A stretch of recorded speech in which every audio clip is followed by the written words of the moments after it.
오늘 말씀은 창세기 2장 18절에서 25절 말씀입니다. 창세기 2장 18절부터 25절 말씀.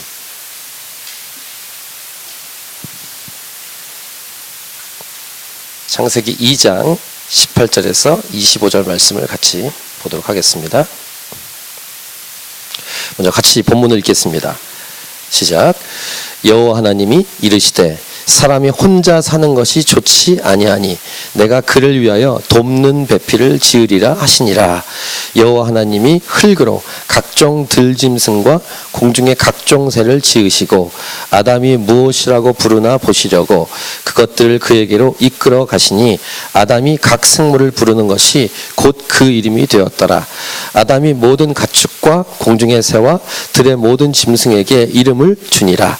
아담이 돕는 배필이 없으므로 여호와 하나님이 아담을 깊이 잠들게 하시니 잠들매 그가 그 갈빗대 하나를 취하고 살로 대신 채우시고 여호와 하나님이 아담에게서 취하신 그 갈빗대로 여자를 만드시고 그를 아담에게로 이끌어 오시니 아담이 이르되 이는 내 뼈 중에 뼈요 살 중에 살이라. 이것을 남자에게서 취하였은즉 여자라 부르리라 하니라. 이러므로 남자가 부모를 떠나 그의 아내와 합하여 둘이 한 몸을 이룰지로다. 아담과 그의 아내 두 사람이 벌거벗었으나 부끄러워하지 아니하니라. 아멘. 하나님께서 인간을 창조하신 사건, 성경에 여러 사건들이 있는데 그 유머 중에 기독교 유머가 굉장히 많습니다. 혹시 여러 목사님의 설교를 들으신 분들은 예화를 많이 쓰시는 목사님들이 특별히 유머를 많이 하시는 것 많이 들어보신 분도 계실 거예요. 놀라운 이 유머가 야 그렇게까지 상상력을 발휘해서 살 수 있구나 라고 할 정도의 유머가 굉장히 많은데 저도 한 몇 가지 한번 제가 아는 것만 해보겠습니다. 아담이 하와를 선택한 이유. 답을 아담이 이브를 선택한 이유. 하와 하나밖에 없어서. 너무 썰렁하구나. 자, 그 다음 아담보다 하와가 더 뛰어난 이유. 죄송합니다. 이게 제 세대하고 이게 다른가 봐요. 뼈로 만들어서. 재미없구나.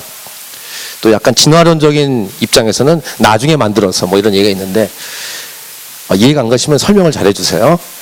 나중에 설명해 줄게요. 정원자매님. 이해가 좀 약간 늦게 되시는 것 같아서. 자, 아담과 하와가 싸웠을 때 아담이 하는 말, 아담이 하와에게 이는 내 뼈 중에 잡뼈요 이는 내 살 중에 군살이라. 요거는 왜 웃으시네. 아, 예. 그리고 이제 찾아봤는데 요 세 가지는 제가 이제 다른 설교 통해 제가 알고 있는 거고요.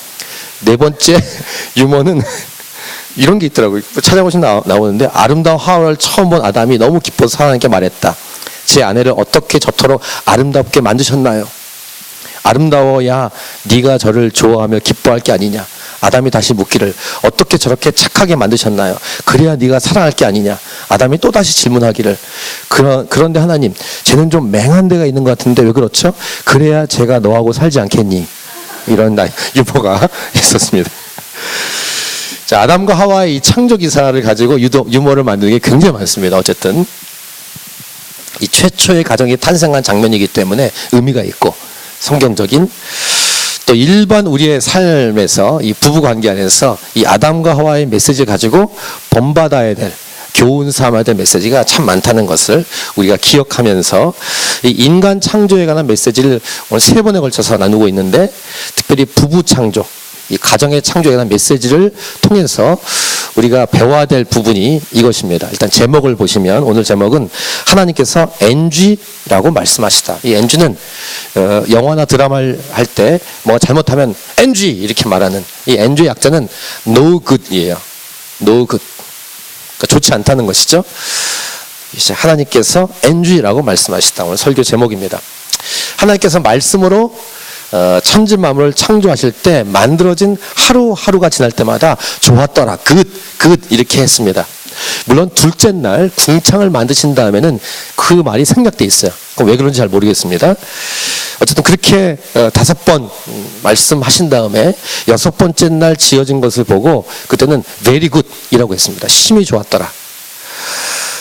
근데 이런 하나님께서 인간에게 죄가 들어오기 전임에도 불구하고, 죄가 들어온 다음이야 안 좋다 나쁘다 이렇게 얘기하시는 것 이해가 되는데, 죄가 들어오기 전인데 좋지 않다라고 최초로 말씀하신 내용이 등장합니다. 그것이 바로 아담이 혼자 있는 것을 보시고 낫끝이라고 했습니다. 좋지 않다라고. 자, 18절 말씀을, 오늘 본문 말씀 보겠습니다. 18절 같이요. 시작. 여호와 하나님이 이르시되 사람이 혼자 사는 것이 좋지 아니하니 내가 그를 위하여 돕는 배필을 지으리라 하시니라. 자, 온 세상과 온 우주의 감독이시며 주인이시며 왕 되신 주께서 NG라고 하시는 장면이 이 장면이에요. 아담이 홀로 있는 것을 보시고. 첫 번째 메시지, 홀로 있는 것은 좋지 않다라고 하나님께서 평가하시다. 좋지 않은 것은 분명합니다. 하나님 말씀이니까. 거짓말하지 않으시고 그 다음에 실수하지 않으시는 하나님의 평가입니다. 남자가 혼자 있는 것 보고 좋지 않다. 보통 독불장군처럼 언덕 위에 산 위에 벼랑 끝에 있는 하이에나가 딱 한 마리 서 있는 것처럼, 또는 팝송 노래 가사 제목처럼 My Way, 이런 등등은요 하나님께서 좋아하지 않는 그림입니다. 혼자 있는 것. 이 하나님의 평가이기 때문에 그렇습니다. 보통 한국도 이제 혼밥이라는 용어가 생기면서 혼자 사는 사람이 많이 늘고 원룸이나 스튜디오가 많이 느는 그런 추세로 이미 많이 갔어요.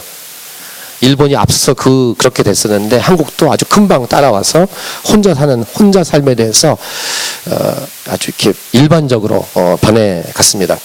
그런 여러 가지 이유가 있겠죠. 이해가 되고 혼자 사는 것과 연결된 여러 가지 이 메시지가 있을 텐데, 그리고 또 오늘 메시지 가지고 결혼을 반드시 해야 하느니라 이렇게 머스트로 주장하는 것도 아닙니다. 사도 바울은 이 마지막 때를 살 때 나처럼 혼자 사는 것이 좋다라고 권면하고 있기 때문에 결혼을 꼭 해야 된다라고 말할 수도 없고, 또 독신으로 살아가는 이 사람들에게 오늘 말씀을 봐라, 혼자 있는 건 좋지 않다라고 말할 수는 없습니다. 가정을 이룰 수 있지만 오늘 메시지는 공동체로 이루는 삶에 관한 부분을 우리에게 주시는 것이고, 특별히 이렇게 모여서 함께 예배하는 교회, 이 믿음의 공동체에 관련된 연결된 말씀으로 해석할 수도 있습니다. 어쨌든 홀로 있는 것, 홀로 사는 삶에 대해서 하나님께서 NG라고 하셨다는 것을 기억하면서, 하나님이 그 다음 하신 행동은 어떻게 하셨냐면 바로 하와를 데려다 준 게 아니라 동물들을 지어서 아담 앞에 갖다 놨다는 거예요. 자, 19절 말씀을 보세요. 19절 제가 읽겠습니다. 여호와 하나님이 흙으로 각종 들짐승과 공중의 각종 새를 지으시고 아담이 무엇이라고 부르나 보시려고 그것들을 그에게로 이끌어 가시니 아담이 각 생물을 부르는 것이 곧 그 이름이 되었더라. 이렇게 기록을 하고 있어요. 홀로 있는 것이 좋지 않다라고 하나님 평가하신 다음에 나온 구절은 짐승을 앞에 두고 아담이 이름을 짓도록 하셨다라는 거예요. 아담이 무엇이라고 부르나 보시려고 이게 기록을 하고 있어요. 18절에 곧 이름 짓기. 이름을 짓는다는 것은 어떤 의미가 있을까? 이름을 지으려면 어떻게 해야 될까? 우리 부모님 되신 분들은 자녀들의 이름을 짓기 위해서 어떻게 하셨는지 생각해 보시면, 이름을 지을 때는 뭔가 거기에 대한 메시지가 있어요. 일단 그 상대방에 대해서 관찰하고 세밀하게 보고, 또 그 상대방을 어떤 사람은 이렇게 알아보고 사귀어보고 그 상대방에 대한 꿈과 소망과 비전을 품고 기도하면서 그 상대방의 이름을 짓죠. 성경에서는 이름을 짓는 것에 대해서 굉장히 중요한 메시지로 곳곳에서 기록을 하는데, 때로는 어렵고 힘들고 죄악 가운데 있는 상황에서 슬프고 절망스러운 안타까움으로 이름을 짓는 경우도 있습니다. 의미를 슬프게 부여하는, 예를 들면은 베노니, 이렇게 베냐민의 그 엄마 라헬이 나올 때 졌던 이름이에요. 슬픔.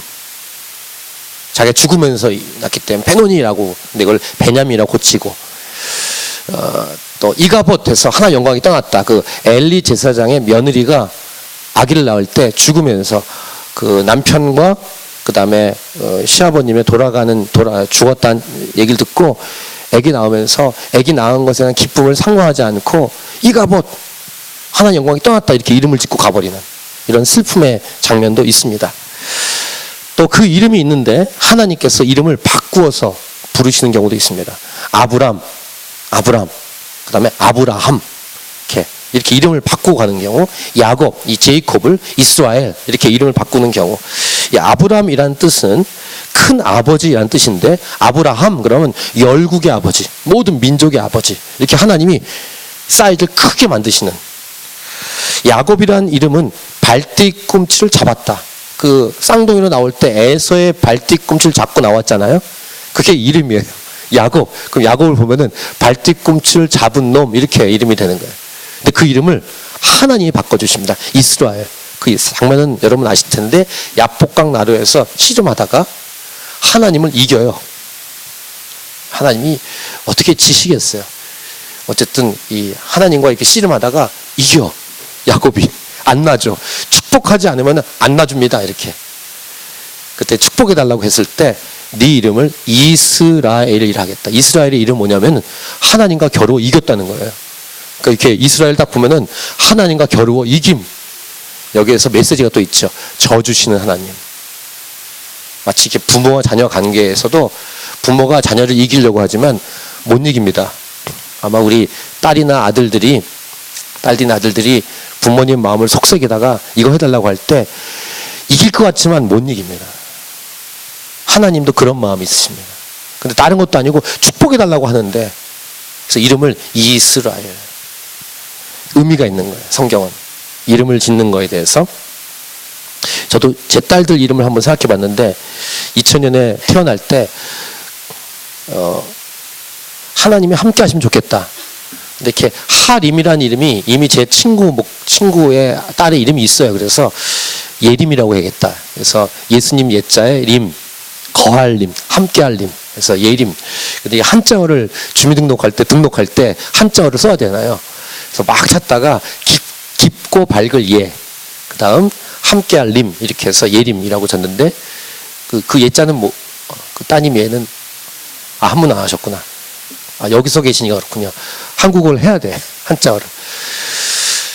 그렇게 적고 그냥 편하게 예림 이렇게 했는데 둘째는 은혜가 떠올랐어요. 그레이스. 그래서 똑같은 단어인데 두 번째 단어는 은혜 은자 해서 예은 이렇게 이름을 졌죠. 그때 둘째 질 때 제가 만들었던 곡이 나 같은 죄인 살리신 가사에 맞는 곡이에요. 그런 흐름이 있어요. 하나님이 주신 마음. 그러니까 딸의 이름을 짓고 자녀의 이름을 지을 때 마음대로 지을 수 없잖아요. 함부로 지을 수 없고 이상하게 지을 수 없고 사랑하는 마음, 기대하는 마음, 소망을 갖고 꿈을 따라 이름을 짓죠. 자, 그래서 또 예화를 오늘은 이제 예화를 좀 많이 얘기하는데요. 인터넷으로 찾아보고 옛날 봤던 방송을 연결해 보니까 진짜 신기한 이름 정말 많습니다. 어떻게 이름을 이렇게 지었을까? 엄마 아빠가 상상을 초월한 이름들이 엄청 많습니다. 특별히 거기서 저기서 얘기할 수 없는 건 빼고 대충 얘기할 수 있는 것, 정말임, 왕외출, 강도범, 고자임, 오맷돌, 오맷돌의 형은 오말뚝, 그다음에 여인숙, 피바다. 이게 다 이름들이에요. 피시니까 이름을 바다라고 하신 거예요. 바다야 괜찮은데 피바다 그럼 좀 이상한. 특히 강시인 분의 이름을 도범이라고 지은 건 진짜 강도범. 그랬어요. 정말임, 마리마 이렇게 했는데 정신대 마림, 정말임. 왕신대 외출, 왕외출.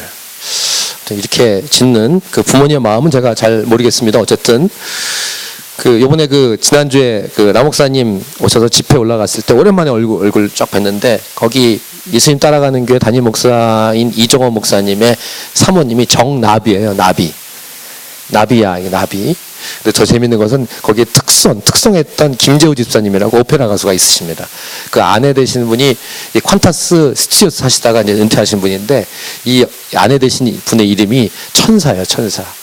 세승교에 있을 때 나비 천사 이렇게 두 분이 만나시면은 내 아내는 나비고 내 아내는 천사다 이렇게 나비와 천사 이렇게 얘기했던.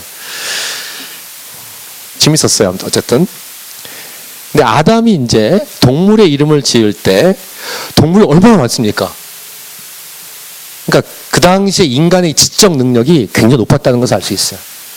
헷갈리지 않고 이렇게 중복되지 않게 이름을 정해야 되니까 아담이 그 동물의 이름을 다 지을 때 얼마나 지적 능력, 그 다음에 지혜가 있었을까 이런 걸 생각해 볼 수 있고, 하나님은 아담이 지은 동물의 이름을 인정했다는 것입니다. 그러니까 이런 거죠. 흙으로 동물을 만드신 건 하나님이시지만 각 동물의 이름을 지은 것은 아담이다. 그래서 인간에게 주신 하나님의 어서리티, 이런 걸 생각해 볼 수 있죠. 중요한 것은 그 이름 짓기가 아니라 목표가 뭡니까? 돕는 배필을 찾는 거 아니겠어요? 그래서 20절 보시면 아담이 모든 가축과 공중의 새와 들의 모든 짐승에게 이름을 주니라. 아담이 돕는 배필이 없으므로, 이렇게 되어 있어요. 그럼 여기서 질문, 만약에 그럼 돕는 배필이 있었으면 어떻게 할 뻔했을까? 동물들 중에서. 이와 관련된 제 존경하는 선배 목사님의 묵상을 제가 나누겠습니다. 이제 여기 이제 결혼하지 않는 분들에게 제가 추천하는 이 목사님의 묵상입니다. 진정한 배우자를 원하는가? 그러면 기다려라. 단 어느 정도의 선 안에서는 교제는 해라.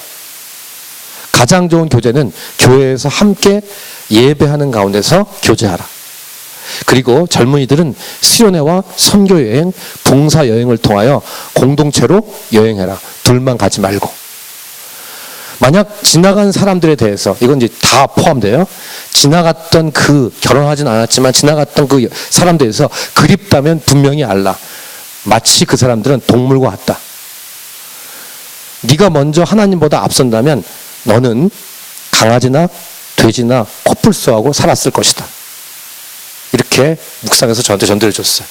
청년 때.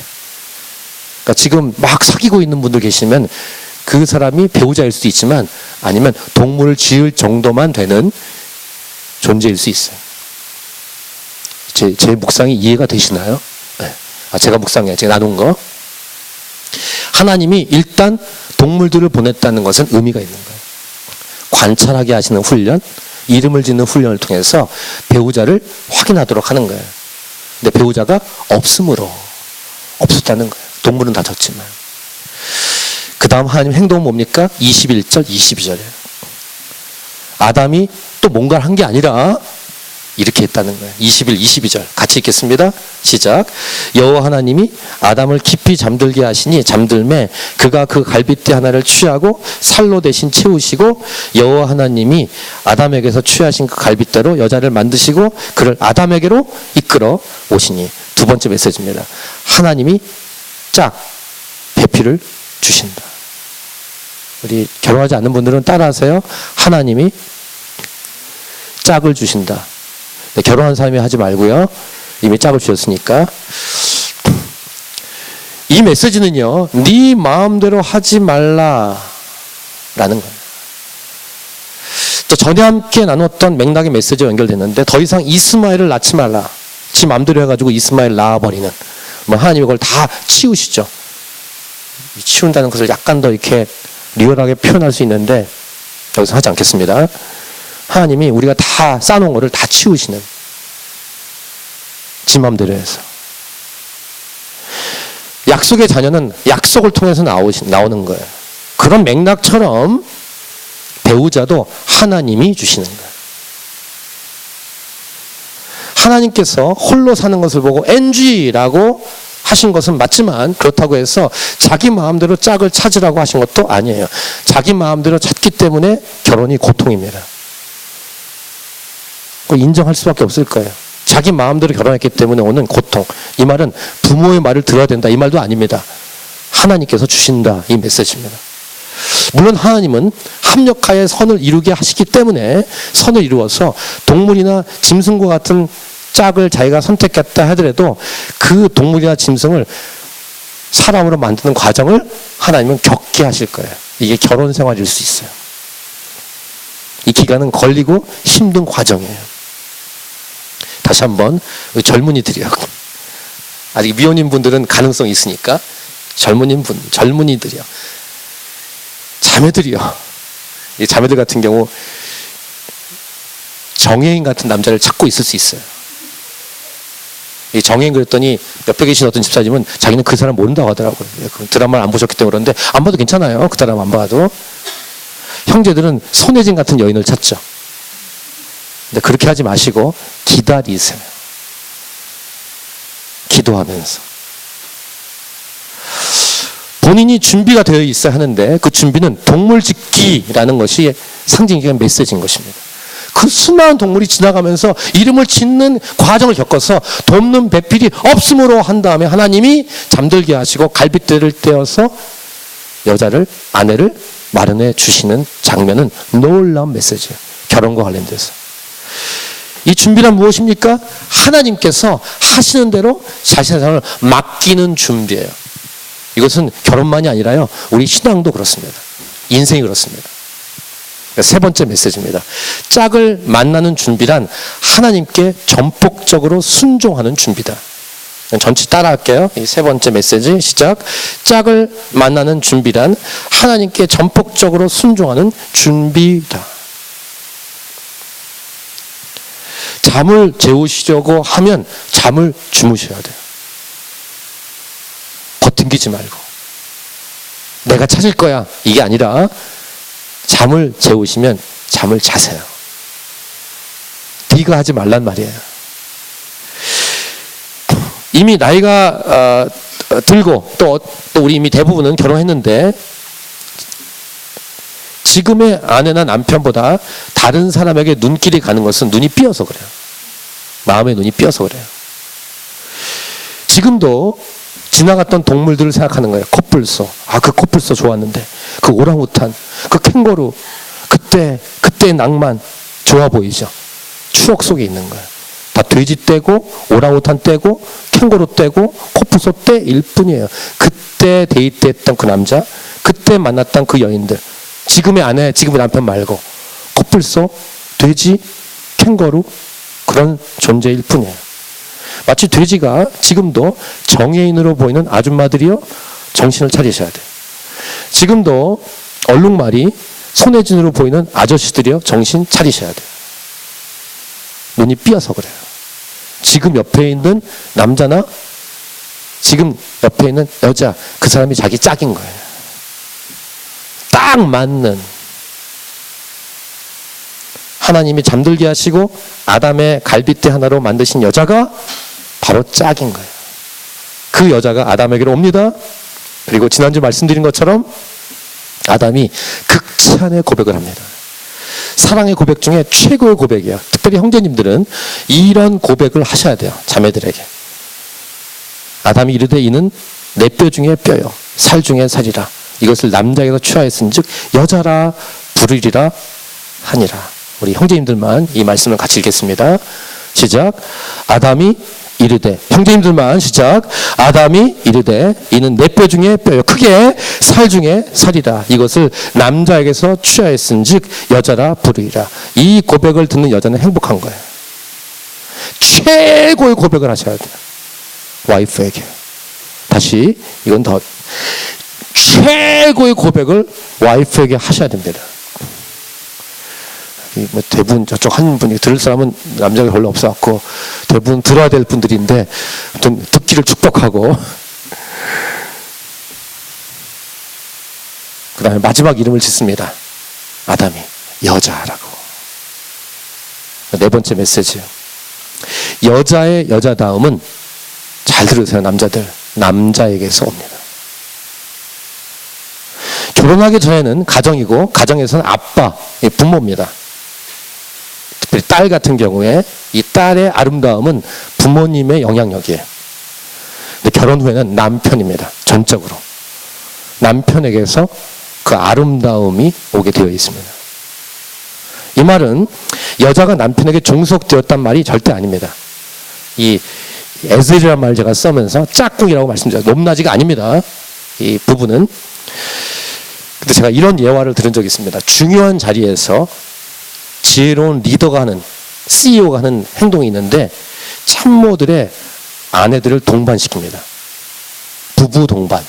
이 부부 동반을 하는 참모가, 부부 동반을 주문하는 CEO는 지혜가 있는 것인데 뭘 보고 싶냐면, 직장에서는 참모들이 일을 잘하지만 그 진정성은 가정이라는 사실을 알기 때문에 아내들이 아무리 이렇게 치장을 하고 막 여러 가지를 하고 왔지만 우아한 척하지만 남편이 집에서 어떻게 아내를 대하는 것이 거기서 순간순간 드러나기 때문에 부부동반합니다.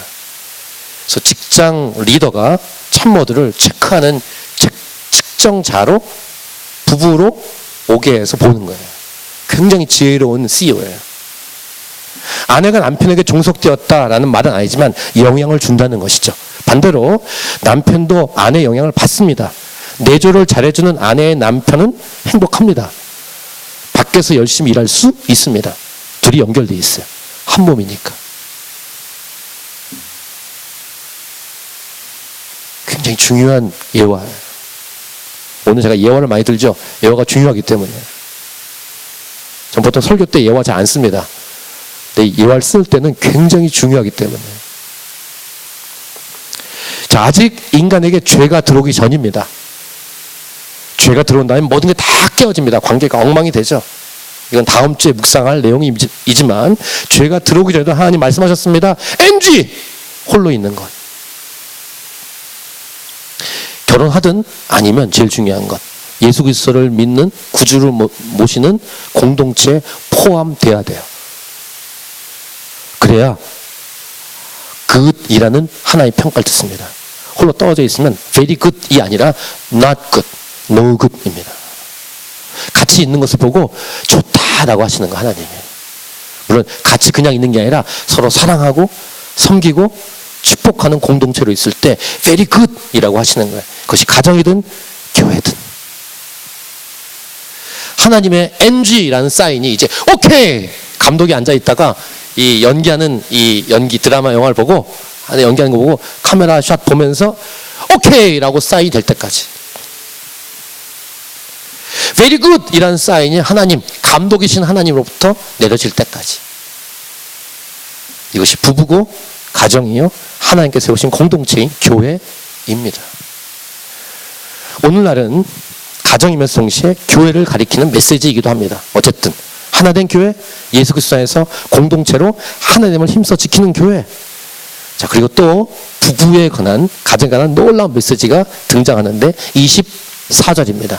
24절을 같이 읽겠습니다. 시작. 이러므로 남자가 부모를 떠나 그의 아내와 합하여 둘이 한 몸을 이룰지로다. 5번째 메시지입니다. 좀 길지만 절대로 부모는 물론이고 어떤 다른 사람도 부부 관계 안에 들어오면 안 된다라는 메시지. 들어올 수도 없습니다. 한 몸이기 때문에. 틈이 없습니다. 한 몸이기 때문에. 간섭은 금물이다. 한국 가정은, 대한민국은 특별히 시댁과의 관계, 처가댁과의 관계로 인해서 문제가 많습니다. 현실이니까. 시댁, 시어머니, 며느리 관계. 플리즈. 이거 빨리 해결해야 돼요. 절대로 들어오면 안 돼요. 부부관계 안에는. 조언을 해줄 수 있거나 기도 제목은 들을 수 있지만 그것은 부부가 부탁을 할 경우나 특별한 경우에만 해당되지 이 부부 사이에는 어떤 존재도 들어올 수 없어요. 아가서의 표현을 말하면 포도원을 하는 작은 여우를 내쫓으라. 이런 표현이 나오는데 바로 이거와 관련된 메시지예요. 쫓아버려야 돼요. 부부관계 들어오는 어떤 존재도. 또 앞에서 보셨지만 가정의 부부의 리더는 남편이에요. 이 남편이 마마 보이는 경우가 어려워요. 남자를 잘, 아들을 잘 키워야 돼요. 마마 보이로 키우면 안 돼요. 제가 10년 전에 들었던 표현인데요. 고등학교 4학년이라는 단어를 들었어요. 무슨 말인지 아시겠어요? 대학교 1학년 남자 놈들을 커리큘럼까지 부모가 와서 엄마가 와서 그 성적 안 좋으면 교수한테 전화 걸어. 그런 잘못된 이 한국의 이 대학 문화, 이 입시 문화, 엄마들이 입김. 근데 제가 요즘 들어보니까 대학교뿐만 아니라 직장까지 이제 오더라고. 엄마가 직장 상사에까지 사부사부 해가지고 내 아들 잘 봐달라고. 그런 망아 보이면은 가정을 꾸릴 수가 없습니다, 사실은. 자, 부부는 높낮이의 문제는 아니에요. 하지만 리더는 남편입니다. 이거는 펑션, 기능의 문제입니다. 주인이신 하나님께서 부여하신 권위예요. 그래서 이 가정에 대한 내용을 얘기하려면 끝이 없어요. 이건 한번 다시 또 특집으로 나중에 설교나 말씀을 나누면 좋겠습니다. 여러분을 축복합니다. 행복한 가정, 아름다운 가정, 그런 가정이 여러분의 가정이길 축복합니다. 아멘. 그리고 우리 교회, 우리 하나님이 찾으시는 교회가 아름다운 공동체요, 행복한 공동체이기를 기도합니다. 늘 기도하고, 이미 예수 그리스도 안에서 하나지만 하나됨을 힘써 지키는 기도가 우리에게 꼭 필요하다는 사실입니다.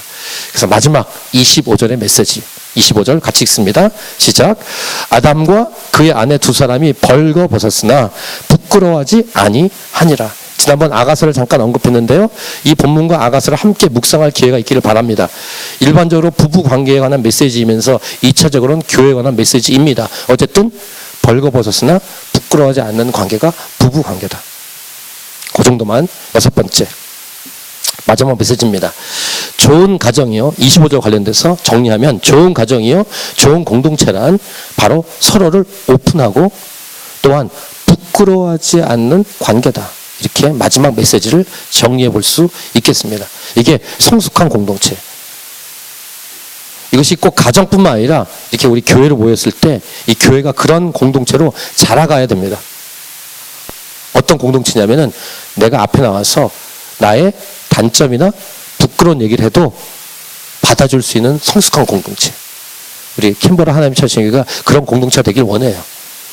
제가 좀 실수해도 괜찮아. 근데 만약에 실수하지 않으려고 막 애를 쓰고 막 이렇게, 그럼 피곤합니다. 근데 가정도 그렇고 좋은 공동체, 교회가 그런 공동체이어야 합니다. 긴장하지 않는 공동체. 여기서 뭔가 잘못해도 괜찮은. 그리고 잘못한 것 중에서 어떤 건 책망을 받을 필요가 있으면 그 리더가 책망을 해주고 책망을 받아들이고. 이 서신서를 다 보시죠.